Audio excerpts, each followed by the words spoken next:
SC ಸಮಾಜ ಇರಬಹುದು, minority ಸಮಾಜ ಇರಬಹುದು, ಮುಸ್ಲಿಂ ಸಮಾಜ ಇರಬಹುದು, ಮತ್ತು ಕುಂಬಾರು ಎಲ್ಲ ಸಮಾಜಗಳು, ಎಲ್ಲಾ ಸಮಾಜದವರು ಆ ಕ್ಷೇತ್ರದಲ್ಲಿ ನಮ್ಮ ಅವ್ರವ್ರ ರಿಲೇಷನ್ಗಳು ಎಲ್ಲಿದಾವಲ್ಲ ಎಲ್ಲ ಸಮಾಜದವರು ನಮ್ಮವ್ರು ಹೋಗಿ ಪ್ರಚಾರ ಮಾಡಿ ಬಂದಾರು, ಹೋಗಿ ಹೇಳಿ ಬಂದಾರು. ಒಂದ್ ದಿವಸ ರಾಜು ಮಣ್ಣಿಕಿನಿ ಅವ್ರು ನೋಡ್ರ ತೇರ್ದಾಳ್ ಮತಕ್ಷೇತ್ರದಿಂದ 8 ಜನ ಬಂದೈತೆ ಅಂತ ಕೇಳಿದ್ರು ಅವ್ರು.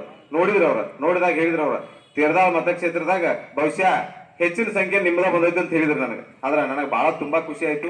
ಯಾಕಂತಂದ್ರ ಇಲೆಕ್ಷನ್ ಮಾಡುವಾಗ ಹೆಂಗಿತ್ತಪ್ಪ ಅಂದ್ರ ಅಲ್ಲಿ ಉಮೇಶ್ ಮೇಟಿ ಅವ್ರ ಪರಿಸ್ಥಿತಿ ಫಸ್ಟ್ಗೆ ಗೆಲ್ಲಂಗಿಲ್ಲ. ನೀವು ನೋಡಿರ್ಬೇಕ ಶಾಸಕರನ್ನ ಈಗಾಗಲೇ ಸರ್ಫ್ ಎಕ್ಸಲ್ ಹಚ್ಚಿ ತೊಳೆದ್ರ ಬಿಂಕಪ್ಪಣ್ಣ ಮತ್ತು ನಮ್ಮ ರಾಜು ಭದ್ರನವರು. ಯಾಕಂತಂದ್ರ ಇವತ್ತಿಗೆ ಕಾಂಗ್ರೆಸ್ 0 ಆಗೈತಿ, ಸರ್ವೆ ರಿಪೋರ್ಟ್ದಾಗೆಲ್ಲ BJP ಬಂದೈತಿ, ಇನ್ನು ಕಾಂಗ್ರೆಸ್ ಮುಕ್ತ ಆಕತಿ ಬಹಳ ಮಾತಾಡಿದ್ರೆ. ಅವಾಗ ಆ ವಿಡಿಯೋಗಳನ್ನ ನಾನು ನೋಡಿದ್ನಿ. ನಾನು ಗೆದ್ದ ಮೇಲೆ ವಿಜಯೋತ್ಸವ ದಿವಸ ಮಾತಾಡ್ಬೇಕಂತೇಳಿ ಅದನ್ನ ಇಟ್ಕೊಂಡ್ ಕೂತಿದ್ದೆ. ಯಾಕಂತಂದ್ರ ಅವನಿಗೊಂದು ಮಾತು ಹೇಳಕ್ ಇಷ್ಟಪಡ್ತೀನಿ. ಏನ್ ಹೇಳ್ಯಾನಂದ್ರೆ, ನೀವು ತಲೆಗಿರ್ಲಿ, ಯಾರು ಕಾಂಗ್ರೆಸ್ ಕೋಟ್ ಹಾಕ್ತಿರ್ಲೆ ನೀವು ಹಿಂದೂಗಳಲ್ಲ ಅನ್ನುವಂತ ಮಾತನ್ನ ಹೇಳ್ಯಾರ. ಇದು ಬಹಳ ಮಹಾ ಅಪರಾಧ ಅವ್ರ. ಯಾಕಂತಂದ್ರ ಹಿಂದೂಗಳ ಪರ್ಸೆಂಟೇಜ್ ಎಷ್ಟೈತಿ, ಮೈನಾರಿಟಿ ಅವ್ರಿಗೆ ಎಷ್ಟು ವೋಟಿಂಗ್ ಐತಿ, ಮೊದಲು ಅದನ್ನ ತಿಳ್ಕೊಂಡು ಮಾತಾಡ್ಬೇಕು. ಒಬ್ರು ಶಾಸಕರಾದವರು ಈ ಮಾತನ್ನ ಅನ್ಬಾರ್ದು. ಆಕ್ಚುಲಿ ಅವರು ಪತ್ರಕರ್ತರಿನ ರಿಕ್ವೆಸ್ಟ್ ಮಾಡ್ಕೋತನು ಇಂಥ ಮಾತುಗಳನ್ನ. ಯಾಕಂತಂದ್ರ 140 ಗೆಲ್ಬೇಕಾದ್ರ 136 MLA ನಮ್ಗೆ ಗೆಲ್ಬೇಕಾದ್ರ ಹಿಂದೂ ಮುಸ್ಲಿಂ ಎಲ್ಲಾರು ವೋಟ್ ಹಾಕಿದಾಗ ಗೆದ್ದಾವ. ಅವರು 65 ಬಂದ ಅವ್ರ ಹೆಸರದಿಂದ ಇರ್ಬೇಕು. ಇನ್ನು ಮುಂದಿನ ದಿನಮಾನದಾಗ ಈಗೇನ್ 65 ಬಂದಾವಲ್ಲ ಅವು 35 ಹಾಕವ್. ಯಾಕಂತಂದ್ರ ನಮ್ಮ ಸಂಘಟನೆ ಇವತ್ತಿನಿಂದ ಚಾಲು ಆಗೈತಿ, ತಲೆಗಿಡುವ ಅಂತ ಹೇಳಿ ಅವ್ರಿಗೆ.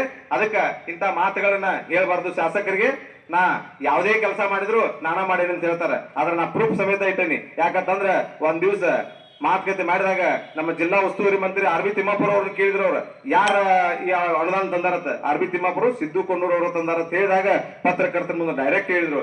ಅದಕ್ಕೆ ಜಿಲ್ಲಾ ಉಸ್ತುವಾರಿ ಸಚಿವರು ಹೇಳಿದ್ರೆ ಅದನ್ನ ಅಷ್ಟೇ ತಿಳ್ಕೋಬೇಕು. ಇನ್ನ PWD ಮಿನಿಸ್ಟ್ರು ಬರ್ತಾರ, ಬಂದ್ ಅವಾಗ ಯಾರು ತಂದಾರ ಅನ್ನೋದು ಅದನ್ನು ಹೇಳ್ತಾರೆ. ಅದಕ್ಕೆ ದಯವಿಟ್ಟು ಯಾವುದೇ ಕೆಲಸ ಮಾಡಿದ್ರೆ ತಾ ಕೆಲಸ ಮಾಡೇನಂದ್ರೆ ಮಾಡೇನಂತ ಹೇಳಿ, ಇಲ್ಲಾಂದ್ರೆ ಇಲ್ಲ ಅಂತ ಹೇಳ್ರಿ.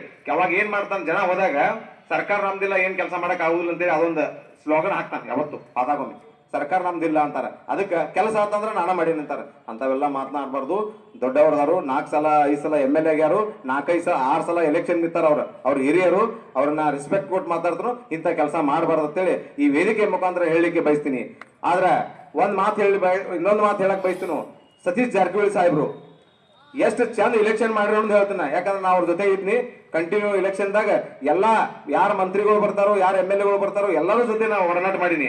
ಆದ್ರ ಸತೀಶ್ ಜಾರಕಿಹೊಳಿ ಸಾಹೇಬ್ರು ಎಂತ ಕೆಲಸ ಮಾಡಿದ್ರಪ್ಪ ಅಂದ್ರ, ಪ್ರತಿಯೊಂದು ಬೂತ್ ನಲ್ಲಿ ಒಂದು ಬೂತ್ನಾಗ ಹೋಗಿ ಅವ್ರದೇ ಆದಂತ ಜನ ತಂದು ಆ ಬೂತ್ ನೊಳಗ ಏನೈತಿ, ಎಷ್ಟು ಈ ಬೂತ್ ನೊಳಗ ಹಿಂದೂಗಳು ಇಟ್ಟದಾರು, ಮುಸ್ಲಿಮರು ಇಟ್ಟದಾರು, ಗಾಣಿಗೇರು ಇಟ್ಟದಾರು, ಪಂಚಮಸಾಲಿ ಇಟ್ಟದಾರು, ಆನಂತರ